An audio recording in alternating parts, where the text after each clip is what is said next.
जो दोषी है उसको तो अंदर से पता ही है, परंतु मैं इतना ही कह सकता हूँ कि हमारी पकड़ से कोई बच नहीं पाएगा।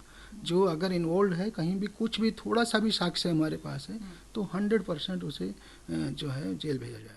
नमस्कार, आप देख रहे हैं उत्तराखंड तक और मैं हूं आपके साथ सरिता तिवारी। जिस तरह से आप देख रहे हैं कि UK triple SC paper leak का प्रकरण लगातार तूल पकड़ता जा रहा है, एक के बाद एक यहां पर गिरफ्तारियां भी सामने आ रही हैं। लेकिन अब इस मामले में अब तक क्या कुछ जांच हुई, इस पर खास बातचीत करने के लिए हमारे साथ यहाँ पर मौजूद हैं उत्तराखंड के डीजीपी अशोक कुमार जी। सर, आपका बहुत बहुत स्वागत है उत्तराखंड तक में। बहुत धन्यवाद सरिता जी। सर, सबसे पहले आपसे यही जानना चाहेंगे, ये जो अभी जांच आप लोग कर रहे हैं, एसटीएफ कर रही है, तो ये जांच अब तक लेटेस्ट में कहाँ तक पहुंची है? देखिए, जांच क्या 4 तो एफआईआर हैं, उन पे हमारे काम चल रहा है, और चारों एफआईआर में मिलाकर अब तक 47 गिरफ्तारियां हो चुकी हैं। एक जो सबसे पहले स्नातक स्तरीय परीक्षा की थी, फिर जो सचिवालय रक्षक की थी, फिर वन दरोगा की जो ऑनलाइन परीक्षा हुई थी, और एक केस हमारे पास जो 2016 की भर्ती का है, जो वीडियो एंड वीपीडीओ, वो भी हमारे पास विजिलेंस से ट्रांसफ़र हुआ था एसटीएफ में।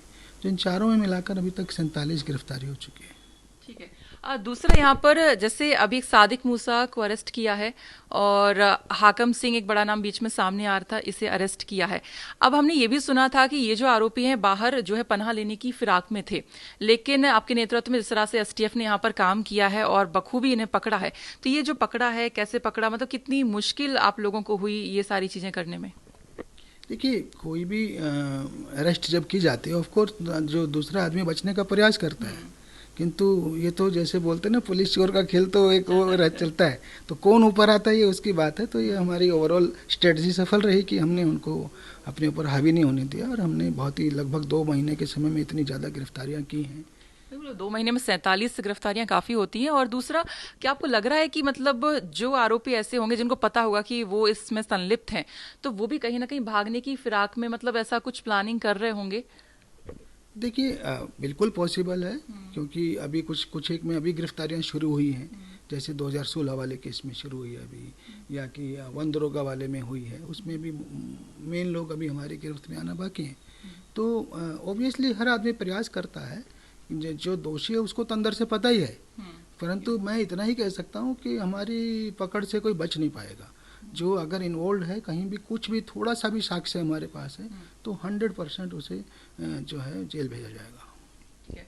और दूसरा, जिस हिसाब से जब ये एकदम मामला सामने आया था आप लोगों के पास, जब ये मामला आया और जब इसकी जांच आप लोगों ने शुरू की, तब ये मामला आप लोगों को कितना बड़ा लग रहा था, ये मतलब कहाँ तक जा सकता है? लेकिन उसके बाद अब जब ये 47 गिरफ्तारियां हो चुकी हैं, अब इसे आप किस नजरिए से देख रहे हैं कि अब ये और कितना बड़ा होने वाला है? देखिए, तब इतना अंदाज़ा तो नहीं था कि इतना बड़ा हो जाएगा, क्योंकि इसमें हमारे पास एसटीएफ के पास जांच, हमारे पास जांच आई थी, मुख्यमंत्री जी ने निर्देशित किया था, हमने वो एसटीएफ को दिया, तो वो उन्होंने बताया कि इसमें घपला है, अच्छा बड़ा घपला है। तो हमने माननीय मुख्यमंत्री जी के संज्ञान में लाया, तो उन्होंने, और मैंने कहा इसमें एफआईआर की ज़रूरत है, तो उन्होंने कहा ज़रूर करो और गिरफ्तारियाँ करो। तो हमने एफआईआर की, गिरफ्तारियां करी। तब अंदाज़ा नहीं था इतना बड़ा होगा और इतने बड़े लेवल पर होगा। तो अब दिख रहा है कि काफ़ी बड़ा है, और उसी स्केल पे गिरफ्तारियां भी हो रही हैं। जिस तरह से हमने देखा, आप बताया कि मुख्यमंत्री के निर्देश में आप लोगों ने फिर एसटीएफ को इसकी जांच दी है। अभी जिस तरह की मतलब जांच चल रही है, चीजें सामने आ रही हैं, हाकम सिंह जैसों के जो मतलब फोटोज हैं नेताओं लोगों के साथ भी यहाँ पर दिख रही है, कहीं कोई सरकारी प्रेशर सरकार की तरफ से आप लोगों पर? बिल्कुल भी नहीं, बिल्कुल भी नहीं। जैसा मैंने कहा, जब हमने माननीय मुख्यमंत्री जी से कहा कि इसमें घपला है, इसमें एफआईआर की ज़रूरत है, उन्होंने तत्काल कहा ज़रूर एफआईआर करो। हमने बाकी केसेस में, बाकी भर्तियों में भी जहाँ कहा कि इसमें भी घपला प्रतीत हो रहा है, उन्होंने तत्काल एफआईआर की अनुमति दी, और 100% निष्पक्षता और पारदर्शिता से अभी तक हमारी एसटीएफ जांच कर रही है, और हमारे ऊपर किसी तरह का कोई दबाव नहीं है। दूसरा, यहाँ पर जैसे अभी तक समझ में आ रहा था कि जो एक मेन सरगना है वो है सादिक मूसा, यहाँ पर एक लाइन खिंच गई थी कि ये ही मेन सरगना है। लेकिन क्या आपको लगता है कि इसके ऊपर भी इसके कनेक्शन काफी लोगों से हो सकते हैं? एक दूसरा से हाकम सिंह का था, इसको भी एक मेन लेकर चल रहे थे, लेकिन एक के बाद एक परतें खुल रही हैं।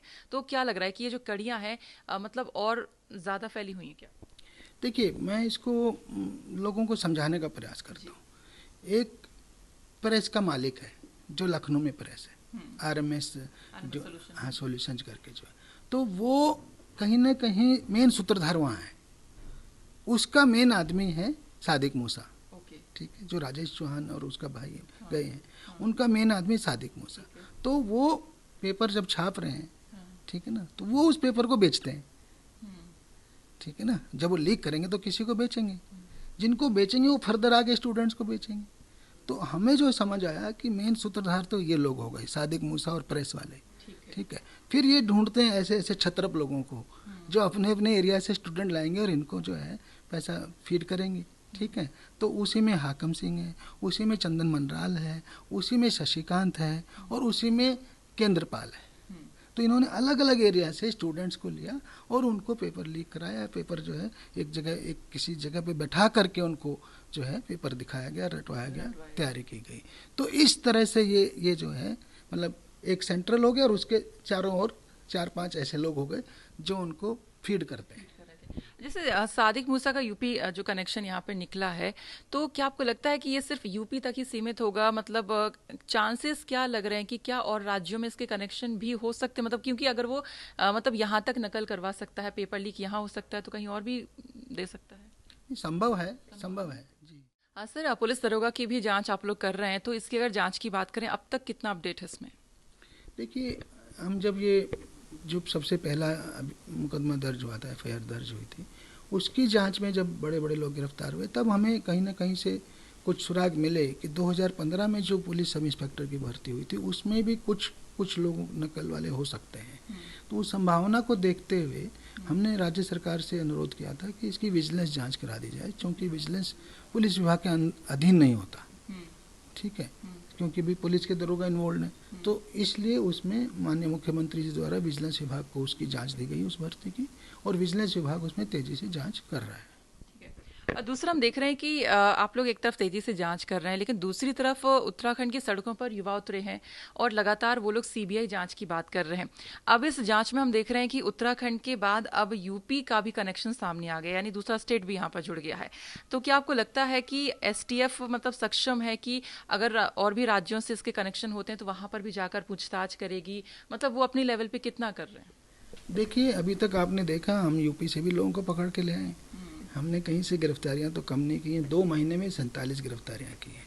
मुझे तो अपनी स्टेप पे पूरा विश्वास है कि बहुत अच्छा कर रही है, किंतु इसके बावजूद भी कुछ लोगों का अगर ऐसा लगता है कि CBI और अच्छा कर लेगी तो मुझे तो कोई आपत्ति नहीं है।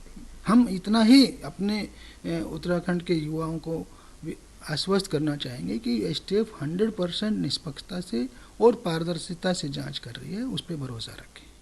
सर, आजकल हम देख रहे हैं कि कुछ लोग ऐसे हैं जो आरोप लगा रहे हैं कि हाकम सिंह जैसे लोगों के साथ आपकी कुछ फोटोज भी देख रहे थे हम वायरल हो रही हैं, वो लोग भी कह रहे थे वायरल हो रही हैं। इसके अलावा उन फोटोज के आधार पर यह भी कहा जा रहा था कि उनके साथ जो है आपके कुछ पारिवारिक संबंध भी हैं। इस मामले में क्या कुछ कहना है आपका? देखिए, बिल्कुल बेसिर पैर की बात है। फोटो जरूर हैं, क्योंकि मैं मोरी गया था, मोरी क्षेत्र में मैंने थाने का इंस्पेक्शन किया था। वहाँ की फायर स्टेशन की व्यवस्था, SDRF की व्यवस्था, चौकियों आदि के बारे में पूरे क्षेत्र की विजिट की थी, और मुझे उस विजिट के दौरान कई सौ लोग मिले और उनमें से बहुतों ने फ़ोटो भी खिंचवाए। तो फ़ोटो इन्होंने भी खिंचवाई होगी, किंतु न मैं उसे किसी तरह से जानता न हूँ, न ही मेरा किसी तरह का उससे कोई संबंध है। जो इस तरह के आरोप लगा रहे हैं पूरी तरह झूठे और निराधार हैं, और इनमें कोई दम नहीं है। आपको पता है वो जेल भी जा चुका है, उसके ऊपर गैंगस्टर एक्ट भी लग चुका है, ठीक है। ये मेरे विचार से जिस सुपरफास्ट स्पीड से उत्तराखंड पुलिस काम कर रही है उसको उसमें अड़चने पैदा करने के लिए कुछ लोग इस तरह की जो है ना बेसिर पैर की बातें कर रहे हैं, जो कि ओवरऑल पुलिस को कहीं ना कहीं पुलिस का मोरल इससे मतलब जिससे कि पुलिस पीछे हट जाए या पुलिस का मोरल डाउन हो, और कहीं ना कहीं इसे दुर्भावनाग्रस्त लग रहा है ये सब, ठीक है, मोटिवेटेड लग रहा है। कई सारी परीक्षाएं हैं जिसकी आप लोग जांच कर रहे हैं। सबसे पहले हम बात करते हैं दरोगा की भर्ती की। यहाँ पर बात करें तो इसकी जांच कहाँ तक पहुंची है? पुलिस दरोगा या वन दरोगा? वन दरोगा। देखिए, वन दरोगा भर्ती ऑनलाइन भर्ती हुई थी 2021 में, और इसमें भी जब शिकायत हमारे पास आई तो ये अधीनस्थ चयन सेवा आयोग ने खुद ही भेजी बाद के लेट स्टेज में, और उसकी जांच हमारी बढ़ गई है, उसमें गिरफ्तारियां शुरू हो गई हैं, और इसमें आगे इनका जो जिन्होंने ये पेपर करवाया था, ठीक है ना, ऑनलाइन परीक्षा, उनका क्या रोल है, बाकी लोगों का क्या रोल है, आगे हमारी जांच बढ़ रही है। ये भी एक मतलब कहीं ना कहीं ऐसा लगता है ये रास्ता और आगे बढ़ेगा। मतलब ये जैसे एक होती है ऑफलाइन परीक्षा, ऑनलाइन परीक्षा। हम देख रहे थे किसी परीक्षा में जो है मतलब पहले आधे घंटे में ही कईयों ने सवाल जो है मतलब क्वेश्चन अटेम्प्ट किए, और कई ऐसे थे जहां पर 2.5 घंटे कुछ नहीं हुआ, लास्ट के मतलब हाफ एन आवर में सारा अटेम्प्ट हुआ है। तो ये जांच कैसे हो पाती है, मतलब इसमें ज्यादा क्या मतलब दिक्कत आती है पुलिस को? देखिए, ये उसी वजह से पकड़ा गया है। ये घोटाला उसी वजह से पकड़ा गया है कि कुछ ऐसे अभ्यर्थी थे जिन्होंने 2.5 घंटे तो कुछ नहीं किया और आखिरी के आधा घंटा में सब कुछ कर डाला। तो भाई ऐसा डाउट कहाँ से वहीं जादू आया। आ गया, वहीं से डाउट आया। तो फिर वो उसमें ऐसा संभव है ना कि पहले आप कहीं किसी तरह से पेपर को बाहर कराइए, उसे सोल्व कराइए, और लास्ट में जब आपका सोल्व हो जाए तब आप आंसर वो अब वो गोले जैसे लगा दीजिए। कंप्यूटर किसने हैक किया था, किससे वो सॉल्व करवाया बाहर, तो ये मतलब ये भी जांच चल रही होगी। बिल्कुल जांच चल रही है और हमारा प्रयास रहेगा कि इसमें भी हम बिल्कुल आखिरी कड़ी तक पहुंचे। ठीक है। अभी एसटीएफ लगातार जांच कर रही है, क्या लग रहा है, और मतलब कितना और वक्त लग सकता है? मतलब क्योंकि जिस तरह से शुरू में जब ये मामला आया था तब शायद इतना बड़ा नहीं लग रहा था, लगता था कि हो सकता है कुछ नकल माफिया होंगे, दैट्स इट। लेकिन धीरे धीरे 47 गिरफ्तारियां का काफी बड़ा आंकड़ा होता है और धीरे धीरे बढ़ ही रहा है, कम नहीं हो रहा है। तो ऐसे में अब आपको क्या लग रहा है कि ये जो जांच अगर ऐसी ही चलती रही तो कितना और समय लग सकता है? देखिए, जो नई जांचें जो 2 शुरू हुई हैं उसमें अभी गिरफ्तारियां शुरू हुई हैं, आपने देखा ना, वनदरोगा वाली में, और जो 2016 की वीडियो वीपीडीओ भर्ती थी, तो ये अभी आगे बढ़ेंगी। और जो पहले वाली जांच थी, सबसे पहले जो वो स्नातक स्तरीय परीक्षा वाली, उसमें आपने देखा कि हमने गैंगस्टर एक्ट भी रजिस्टर कर दिया है। तो उसमें जो बड़े माफिया, उनकी संपत्तियां भी जब्त कराने के और हम संपत्तियां आइडेंटिफाई करने में लगी हुई है हमारी टीमें। चलिए सर, बहुत बहुत शुक्रिया आपका उत्तराखंड तक से बातचीत करने के लिए। धन्यवाद। ये थे हमारे साथ डीजीपी अशोक कुमार जी, जिन्होंने यहाँ पर बताया कि जो जांच है बहुत पारदर्शी तरीके से बिना किसी सरकार के प्रेशर के यहाँ पर चल रही है, और जल्द ही और भी गिरफ्तारियां इसमें होंगी, क्योंकि लगातार जिन जिन परीक्षाओं में गड़बड़ी है और जो भी जांच यहाँ पर पुलिस कर रही है तो उसमें लगातार गिरफ्तारियां हो रही हैं और जांच लगातार आगे बढ़ रही है। मैं सरिता तिवारी, उत्तराखंड तक, देहरादून।